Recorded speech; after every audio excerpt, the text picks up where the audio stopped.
We're told how lucky we are to have been born in such an advanced society where the best health care in the world is available to those who can afford it.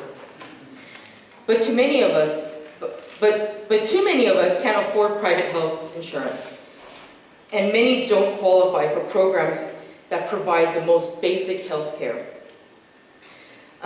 Millions of people in the United States, many of them children, can't afford to pay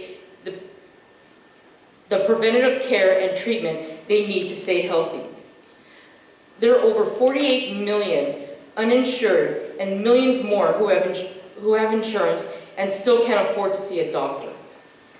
Research shows that every year, nearly 45,000 people die from lack of health insurance or good medical care. Group health insurance provided by employers does not usually exclude employees on the basis of pre-existing conditions. But fewer and fewer employers are providing such benefits. As we all know, many workers are limited to temporary or part-time status, forced to pay their own insurance, or not offered such benefits at all. Bosses cut costs however they can to maximize profit in a difficult economy. Often these savings come at the expense of the workers' health and safety. When bosses refuse to provide benefits, workers must try to buy health insurance themselves. Many are denied health insurance by private insurance providers who maximize their profit by excluding the very people who need the care the most. Insurance providers comb through applicants'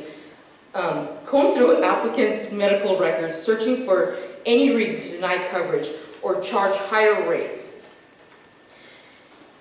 Any previous illness or pre-existing conditions, even a minor one, can result in denial of coverage or extremely high rates that make insurance too expensive to afford. Despite Obama's administration's promise, workers have not seen much improvement in our access to health care. Major insurers continue to limit benefits and raise coverage prices in an attempt to protect their profit. Community providers face constant budget cuts and other legislative attacks.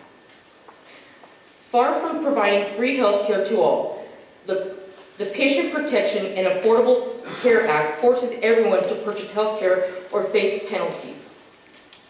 And while some workers will benefit, the act does not extend to insure undocumented workers, does not provide the full reproductive health care coverage for women that is our legal right, and drains Medicare funds.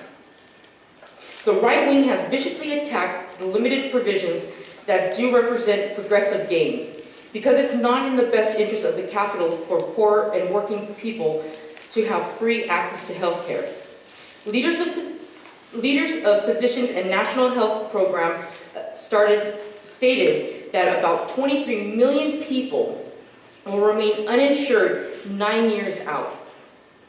The figures translate into an estimated 23,000 unnecessary deaths annually and an incalculable total of suffering.